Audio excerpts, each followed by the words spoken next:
o dilema do Fed é precisamente este, a estagflação, a inflação a aumentar e a economia a abrandar com as tarifas. Se tudo aquilo que vimos levar a uma recessão, e como também já está a acontecer, o PIB a baixar, ok, por força de uma antecipação de importações, mas vamos pressupor que com todas estas disrupções que podem acontecer nas cadeias de abastecimento, com retaliações a diminuir os lucros que as empresas americanas também fazem lá fora, né, tornando também mais difícil com as retaliações dos Estados Unidos continuarem a exportar, isso pode levar a uma recessão. Então, se a economia abranda, mas a inflação aumenta com as tarifas, não há... gera-se aqui um clima perigoso, porque não se pode baixar as taxas de juros. Se baixar as taxas de juros, a inflação pode continuar a aumentar. E também não há condições de estimular o investimento, o consumo, a economia no geral, porque isso faz baixando juros. Né? Portanto, é este dilema. Estamos neste dilema.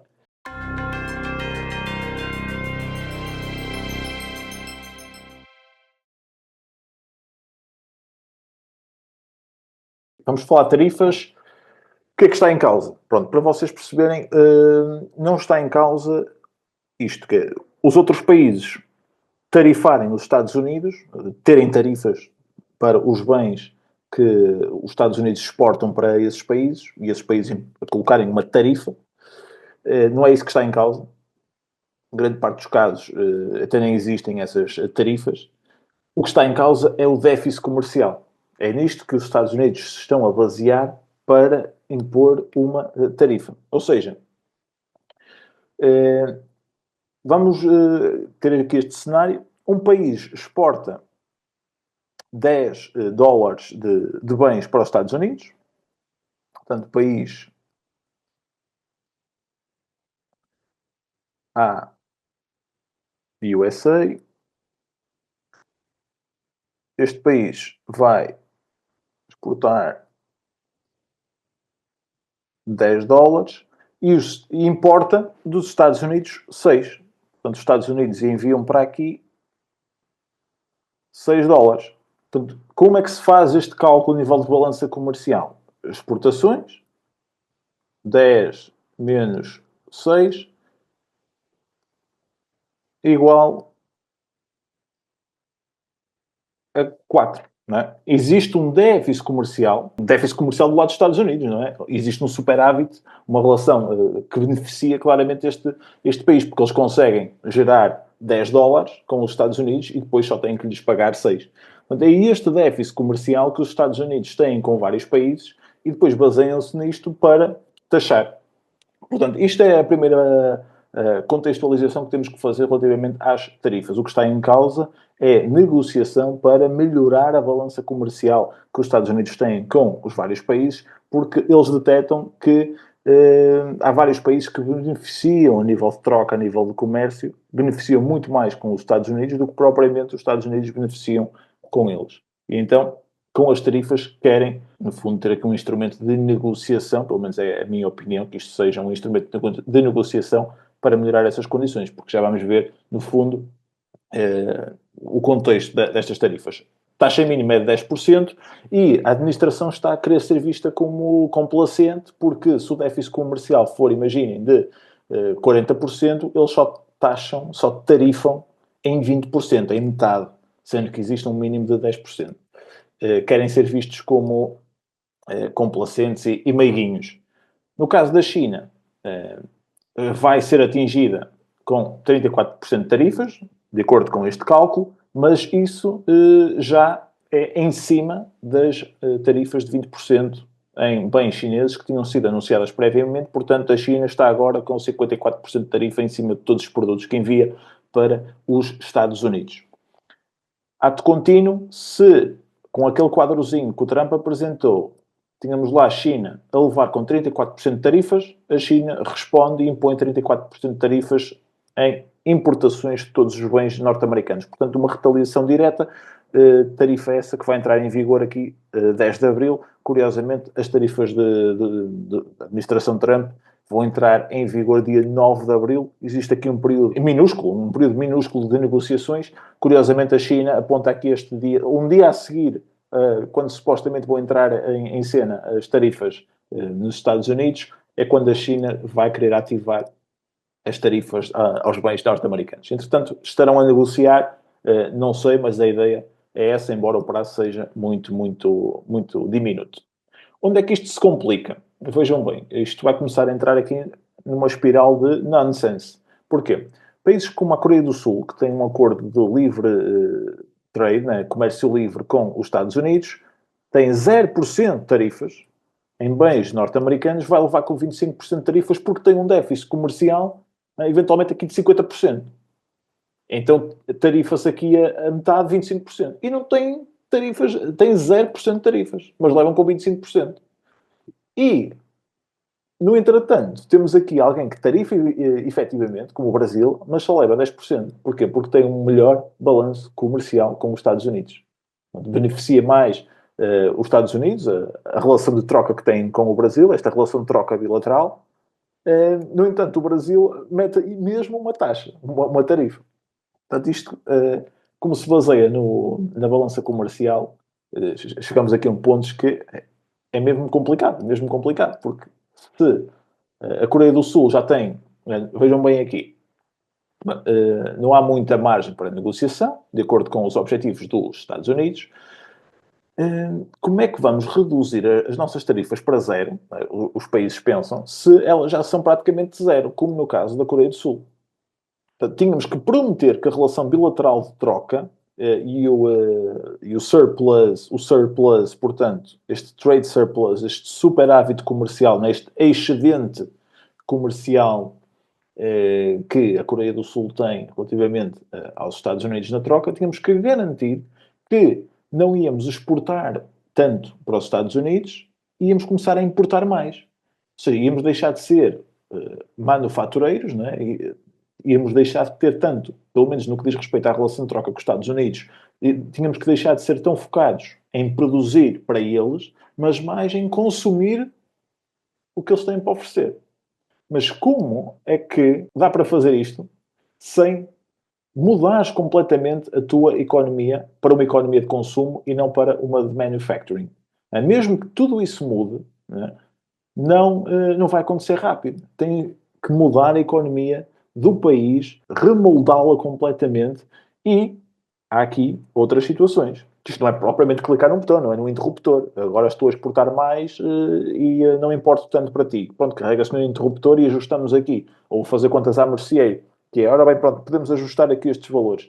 Não, isto tem um impacto brutal a nível económico. Fábricas, postos de trabalho, né? Muitos agentes económicos aqui e que geram intersticidades, não é? Vínculos, ligações com outros países. Porque, reparem, um país pode ter superávit, não é? Pode ter superávit comercial com os Estados Unidos, estão a beneficiar mais do que os Estados Unidos estão a beneficiar com eles, mas pode ter, no geral, um overall trade deficit. No geral, são muito mais importadores do que exportadores na relação que têm com todos os outros países do mundo.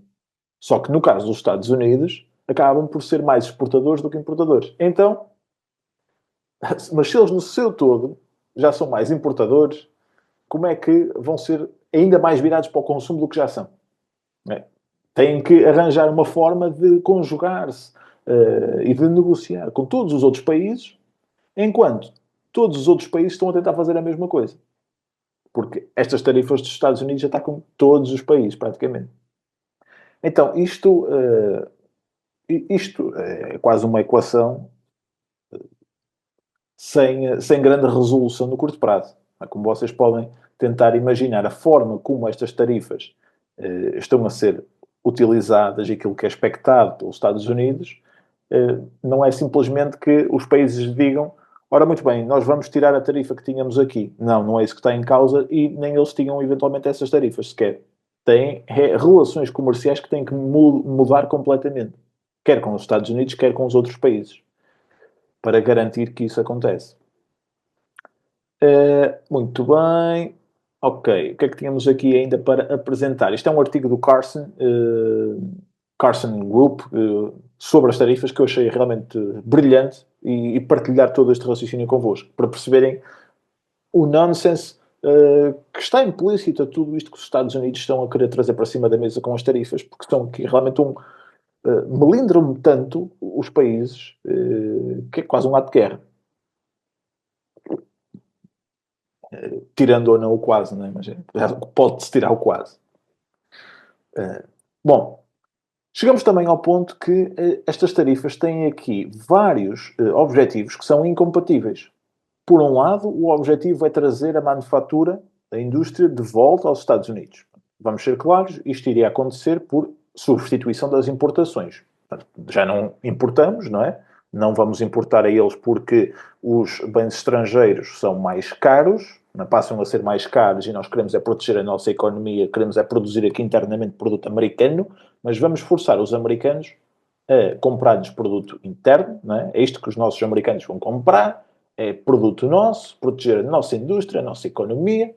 No entanto, estes produtos americanos acabam por ser, no fundo, ligeiramente mais baratos do que lá fora, devido às tarifas. Garante-se que com as tarifas os produtos lá fora são ligeiramente mais caros, que é para se privilegiar o consumo da indústria dos Estados Unidos, mas mesmo assim vão ser sempre mais caros do que os preços atuais. Numa economia aberta, livre, existe mais oferta e, portanto, os preços acabam sempre por ser melhores para o consumidor. Agora, nestas condições, a oferta não vai ser tão ampla e com tudo aquilo que é adicionado em termos de custos com as tarifas, porque as empresas industriais, mesmo americanas, também têm que ir buscar matéria-prima lá fora, que passa a ficar mais cara com as tarifas.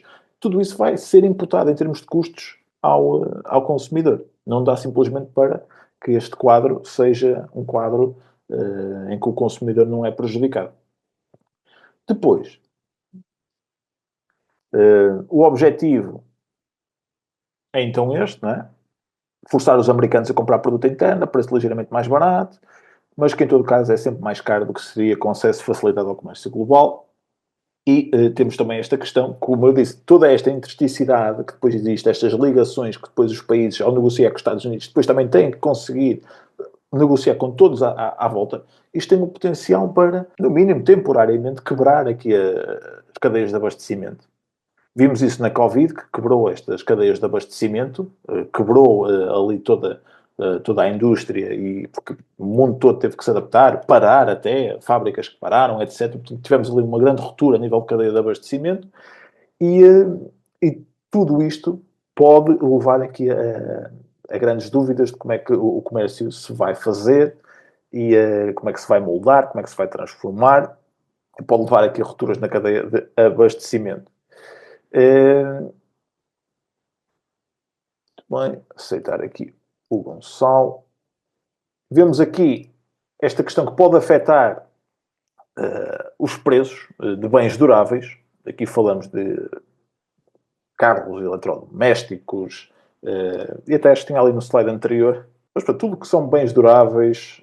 aqui está. Tudo que são bens duráveis como carros, como mobiliário, eletrodomésticos, televisões, tudo que são estes durable goods que até estavam em tendência, em deflação secular, numa tendência muito grande de baixa de preços, porque com a globalização os produtos também começaram a ser cada vez mais baratos. Nós vimos que 2020, com a ruptura das cadeias de abastecimento, esses preços, né, aqui com o Personal Consumption Expenditures, índice de despesas no consumidor, mas de bens duráveis, de 1995 até agora, é o que vemos, uma descida clara dos preços, né, deflação generalizada dos preços, com toda a globalização a entrar. 2020, aumento de preços por causa da ruptura das supply chains. Entretanto, normalização, mas com isto, será que será interrompida esta tendência generalizada de deflação? Se for interrompida, podemos vir a ter ou aumentos, ou estagnação, pelo menos, no que este particular diz respeito, quem se penaliza é o consumidor, naturalmente. Progredindo, isto acaba por trazer aqui vários problemas, eu vou avançar. Há aqui vários conflitos de interesses nestes três objetivos. Pronto. As tarifas são usadas para, então, segundo a narrativa de Trump, coletar mais receita, portanto, coletar mais receita com esse imposto adicional às importações e aliviar impostos internos. Portanto, também se alivia, porque uma das medidas também de Trump era aliviar, né, impostos corporativos e eventualmente também taxar menos os consumidores de outra forma, portanto, aliviar ali alguns impostos internamente mas que seriam compensados com a coleta de receita adicional fruto deste imposto aduaneiro, né, destas tarifas a produtos importados. Depois, substituir importações por produção interna, para estimular a indústria nacional, e depois negociar uma balança comercial mais favorável e até atingir o comércio livre sem barreiras, porque os Estados Unidos possam também mais facilmente ser competitivos em países onde existia mais déficit comercial para eles e onde eventualmente existiam aqui algumas restrições para eles entrarem nesses mercados. Agora, vamos ver aqui os problemas, porque isto é conflito de interesses.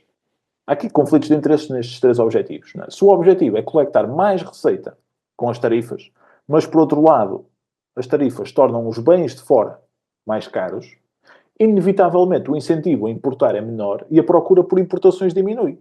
Se as pessoas e as empresas pararem de importar porque está caro, o governo também não cobra tarifas. Perde-se essa fonte de receita. Portanto, se eu quero coletar mais receitas com produto lá de fora, mas de repente não importo, onde é que eu vou coletar essa receita? Não faz sentido, não é? É um bocadinho conflituante este pensamento. Sobretudo num quadro em que eu quero é substituir as importações por produção interna, não é? Se estás a tentar reduzir as importações ao substituir as mesmas por produção interna, naturalmente que acabas a importar menos, não é? Logo, também coletas menos receita com as tarifas. Resultado, não consegues aliviar os impostos nos outros lados que queres porque não consegues compensar a receita. Não é? Tudo isto só funciona se continuar a importar muito. Se continuar a importar muito. Então, mas para importar muito, em boa verdade, não se vai substituir as importações por produção interna. Tanto quanto como se apregoa. Tudo isto gera aqui algumas ideias, alguns objetivos que já nem vou ao ponto de dizer que são fáceis, mas parecem um bocadinho contrastantes entre si. No mundo ideal, taxa-se, mas continua-se a importar, e a indústria também vem cá para dentro. Não há como. Terceiro problema. Se o objetivo é usar as tarifas como arma comercial para forçar os outros países a aliviar as suas tarifas, melhorar a balança comercial, criar um contexto de comércio livre, sem tarifas para todos, ou com condições playing field, né? O level playing field, né? Terreno de jogo equilibrado, igual para todos, isso contradiz um bocadinho com o objetivo de coletar receita com as tarifas, quer com o objetivo de proteger a indústria. Porque se o terreno for igual para todos, as importações vão continuar a entrar nos Estados Unidos. Não é? Vão continuar a entrar nos Estados Unidos e se não tiveres as tarifas, não é? Vais ter que negociar. Se os países negociarem contigo, ok, então nós não vai haver taxas, igual para todos, Estados Unidos, venham para cá, vocês podem level playing field, isto é igual para todos, não vamos criar aqui mais condições. Os Estados Unidos, forçosamente, também têm que remover as suas tarifas, deixam de poder, então, coletar a receita, nem protegem a indústria nacional, porque se for igual para todos, então os países vão poder importar também, tal como os Estados Unidos poderão, os países vão poder exportar para os Estados Unidos, tal como os Estados Unidos vão poder exportar para esses países. Portanto, isto é tudo um bocadinho incompatível e eu até espero ter sido claro a ilustrar-vos aqui estes três problemas.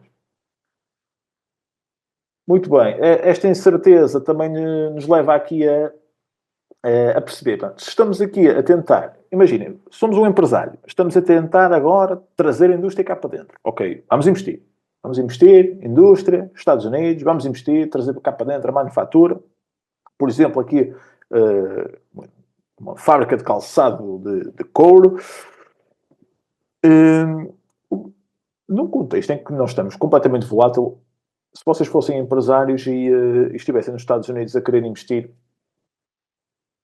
que quadro é que tem? Completa incerteza. O que é que me diz que se as tarifas não vão ser removidas chegando-se a um acordo daqui a 3, 6 meses, um ano? Então eu vou estar a investir para quê? Se as tarifas forem removidas meses depois, ou daqui a 3 anos, imaginem, tudo aquilo que era o cálculo de retorno de investimento, de repente, pode não fazer sentido. De repente, o contexto que tinhas para investir internamente era porque também, de alguma forma, ia haver algum proteccionismo que te ia permitir fazer negócio com aquela fábrica. De repente, acabam-se as tarifas, volta-se a importar produto de fora e onde é que entra aqui a minha fábrica? De repente, os meus cálculos de retorno de investimento caem por terra. Portanto, quem é que investe nestas condições? Fica difícil de realmente conseguir com toda a expressão que acredito que a administração Trump no sonho deles, né, na ideologia deles, né, no pensamento deles acham que tem que acontecer, fica difícil criar condições para um empresário realmente investir e as empresas investirem em ampliar fábricas. Isto pode ser um bocadinho um tiro no pé. Aqui estávamos a viver um contexto em que o Real Private Non-Residential Investment já estava aqui a abrandar no Q4 2024. Portanto, se houver mais dúvidas relativamente ao investimento empresarial daqui para a frente, nós podemos continuar também a ver aqui, no meio desta incerteza, alguma dificuldade para continuar a investir. Tivemos uma trade war em 2018-2019, não vimos um grande colapso no investimento das empresas, no investimento empresarial, mas tínhamos duas situações na altura.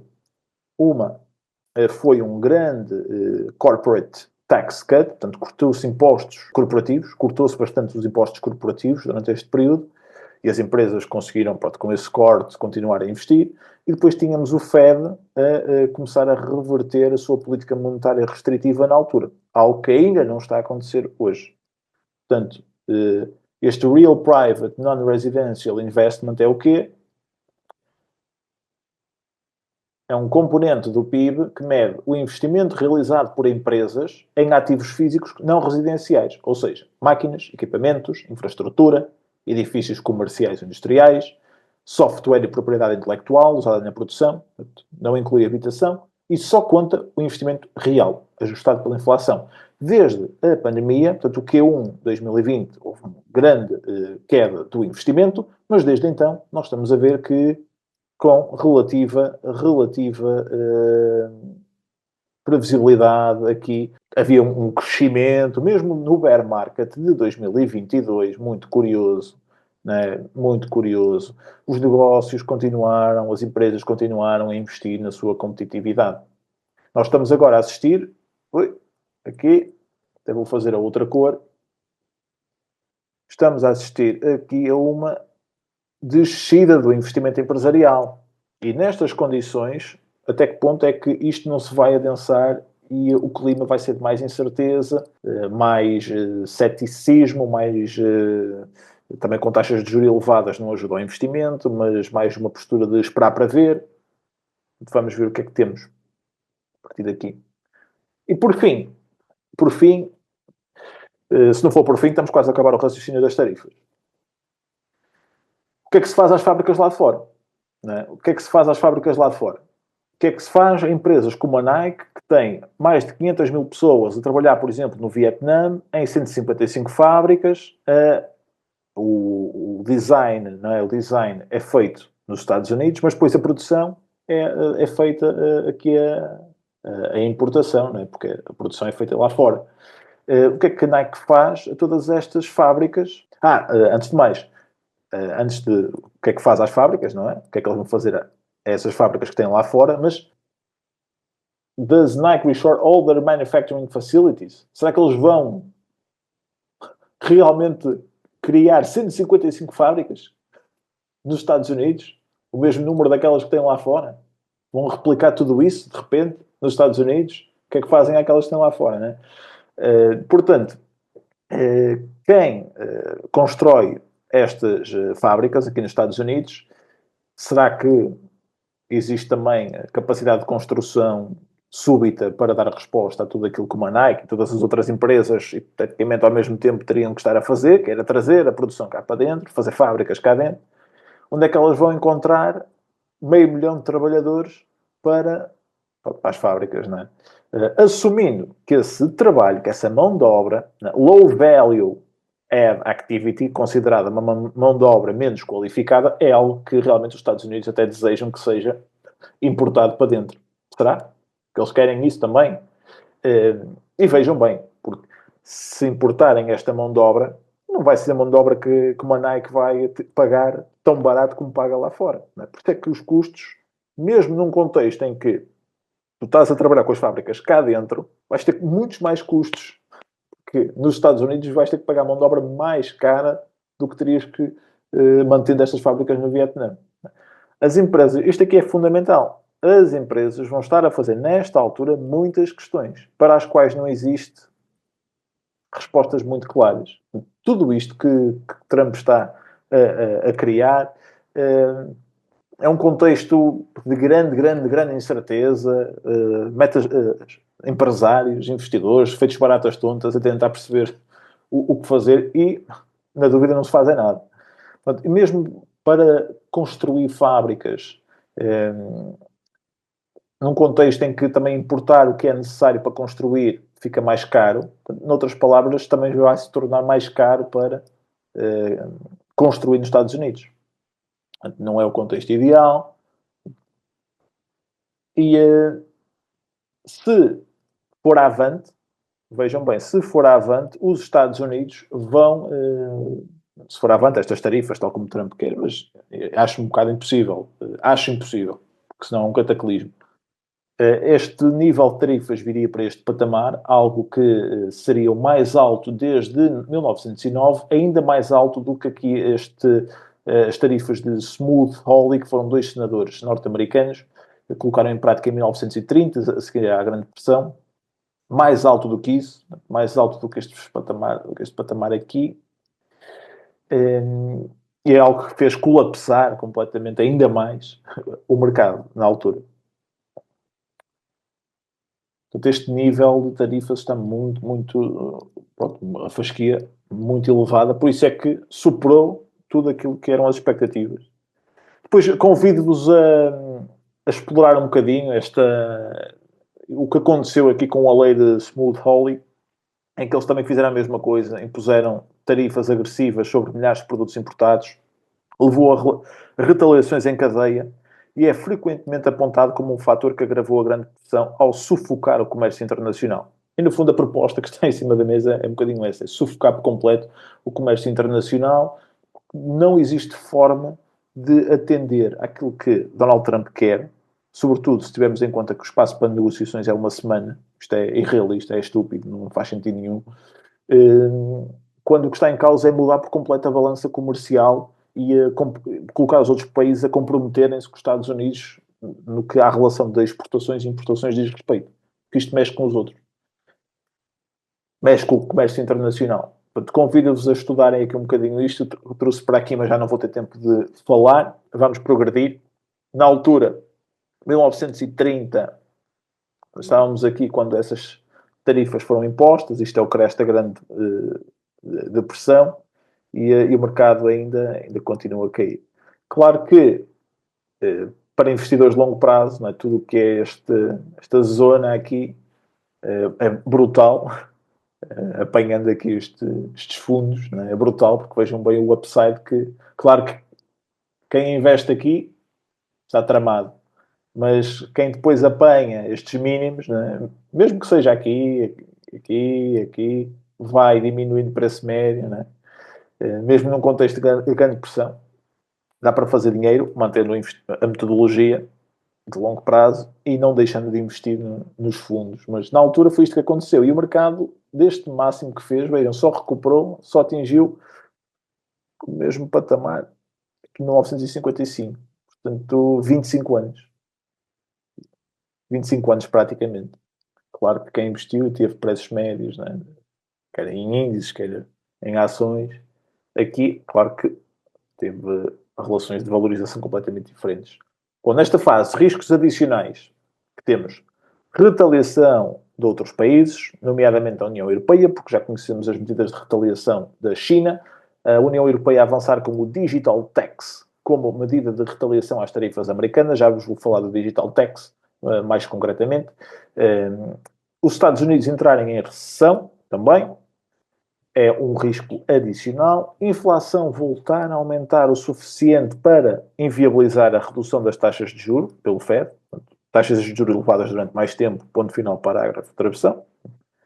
E grandes repercussões em cadeia a nível económico global, no caso de a situação não evoluir para uma negociação pacífica e antes para uma trade war mais intensa, com tarifas e juros elevados durante muito tempo. Isto são grandes repercussões que podem aqui levar ao caso mais extremo, em termos também de repercussão no mercado. se tudo isto se agravar. Esses são os riscos adicionais que temos. O Digital Tax já vem sendo falado pela União Europeia já há algum tempo, vem namorando esta ideia já há algum tempo, ainda não foi aplicado, mas no fundo baseia-se em quê? É, no fundo, taxar empresas, né, que não têm presença física, nos países, mas estão a beneficiar, estão a gerar lucros com a interação com as suas pessoas, né? Com as pessoas que vivem nesses países, com os seus utilizadores, com clientes, usando os seus dados e contribuições. Portanto, isto afeta sobretudo quem? As grandes tecnológicas, uma Meta Platforms, né? Que tem a sede nos Estados Unidos, não tem aqui uma filial em... a Meta não está em Portugal, em Espanha, não está na Croácia, na Grécia, na Sérvia, na Alemanha, e, portanto, beneficia com os seus utilizadores, com as empresas que anunciam forte e feio nas plataformas da Meta. E eles não têm uma presença física lá. Portanto, a União Europeia está a trabalhar um bocadinho esta ideia de criar um novo modelo de taxa, de imposto, que faça com que empresas que não tenham uma presença física no país, mas estejam a fazer negócio por via do digital, sejam obrigadas a pagar. Isto vai afetar as Big Tech, sobretudo, e pode ser aqui, efetivamente, uma das medidas de retaliação que pode fazer com que empresas de crescimento, as Big Tech, ainda continuem a cair mais. Portanto, temos essa. As Big Tech, se a seguir a União Europeia traz isto para cima da mesa, e é o que vemos aqui, já algumas notícias a surgir, tarifas. A União Europeia aponta a mira a serviços dos Estados Unidos e grandes empresas tecnológicas. Portanto, já certamente está aqui na linha da frente de eventuais medidas que a União Europeia pode usar como medidas de retaliação a estas tarifas. Agora temos é que esperar para ver, efetivamente, as notícias que vão sair daqui. Ficam já, pronto, com esta nota, né? Pode não ter sido o fundo, porque basta que a União Europeia diga que quer avançar com o Digital Tax com 5, 10, 20% de imposto sobre todos os lucros que uma Meta, como a Alphabet gerar em termos de publicidade com utilizadores do espaço europeu, de repente vamos ver estas empresas ainda a levar um tombo ainda maior. Possivelmente. Não? Porque já estamos aqui a antever que se vão ter que pagar uma taxa, vejam bem, todos os países, olhem, se forem taxados, quanto dos lucros é que deixam de existir. Vai ter que haver uma parte que tem que ir para taxas, diminui os lucros das empresas. E o Fed, onde é que fica no meio disto? Não é? O Banco Reserva Federal. Bom, vamos ver então aqui um vídeo. Eu acho que não compartilhei isto com som. Deixem-me ver se eu partilho isto com som. Espero que vocês ouçam. We have stressed that it will be very difficult to assess the likely economic effects of higher tariffs until there is greater certainty about the details, such as what will be tariffed, at what level, and for what duration, and the extent of any retaliation from our trading partners. While uncertainty remains elevated, it is now becoming clear that tariff increases will be significantly larger than expected. And the same is likely to be true of the economic effects, which will include higher inflation and slower growth. The size and duration of these effects remains uncertain. While tariffs are highly likely to generate at least a temporary rise in inflation, it's also possible that the effects could be more persistent. Avoiding that outcome would depend on keeping longer-term inflation expectations well anchored, on the size of the effects, and on how long it takes for them to pass through fully to prices. Our obligation is to keep longer-term inflation expectations well anchored and to make certain that a one-time increase in the price level does not become an ongoing inflation problem. We'll continue to carefully monitor the incoming data, the evolving outlook, and the balance of risks. We're well positioned to wait for greater clarity before considering any adjustments to our policy stance. It is too soon to say what will be the appropriate path for monetary policy. Pronto. Então, resumindo, ele termina dizendo que ainda é muito cedo para saber qual é que vai ser realmente a direção que o FED tem que tomar em termos de política monetária, porque nesta fase existe o risco de as tarifas provocarem, além de uma inflação temporária maior, fazer esse efeito persistir durante muito tempo. Portanto, esse risco existe e o Fed, então, qual é o foco?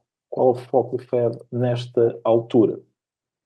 É, então, ancorar as expectativas de inflação de longo prazo através de uma política monetária restritiva. Portanto, para evitar, né, que a inflação dispare, que a 10-year Treasury Yield suba ainda mais, porque se o Fed não faz o seu trabalho, mantendo a política monetária restritiva, para a economia também abrandar, parar um bocado a procura, conter este aumento de inflação temporária que possa aparecer com as tarifas, conter isso para a procura diminuir e a inflação voltar a cair e o efeito não persistir em demasia no tempo. Portanto, eles têm que manter essas expectativas de inflação muito bem ancoradas e, portanto, se juntarmos a isto a incerteza que ele diz que não tem certeza, não é? Só há uma certeza, que é a incerteza nesta fase, porque não sabe a durabilidade dos efeitos das tarifas, que tarifas é que vão avançar e quais tarifas é que não vão avançar.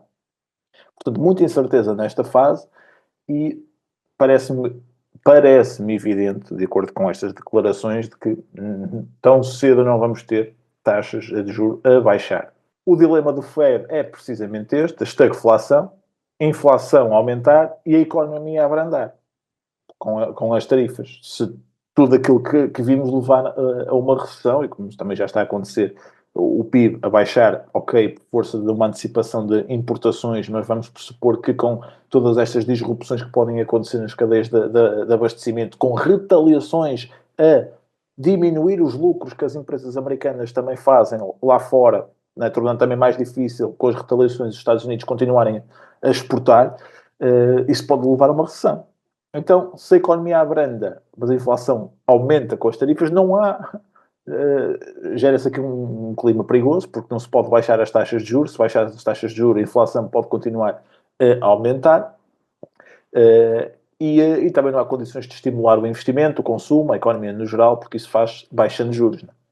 Portanto, é este dilema, estamos neste dilema. Se queres manter-te a par dos meus últimos vídeos e análises, clica no botão para subscrever o canal e ativa todas as notificações. Se queres aprender mais comigo sobre como investir na Bolsa de Valores e construir um portfólio capaz de crescer acima da média de forma sustentável e diversificada, visita o meu website em investidanabolsa.com. Aqui estão disponíveis vários cursos de investimento, bem como a possibilidade de subscreveres a nossa comunidade, que te dá acesso a todos os cursos, sessões de mentoria, grupo de Telegram e ferramentas Excel. Na comunidade Investida na Bolsa tens ainda acesso exclusivo às minhas análises fundamentais para dezenas de empresas, à minha watchlist e portfólio privados e a todos os meus valores intrínsecos e níveis de buy para ações que considero estarem dentro do 1% das melhores empresas do mercado. Se queres passar ao próximo nível, visita investidanabolsa.com.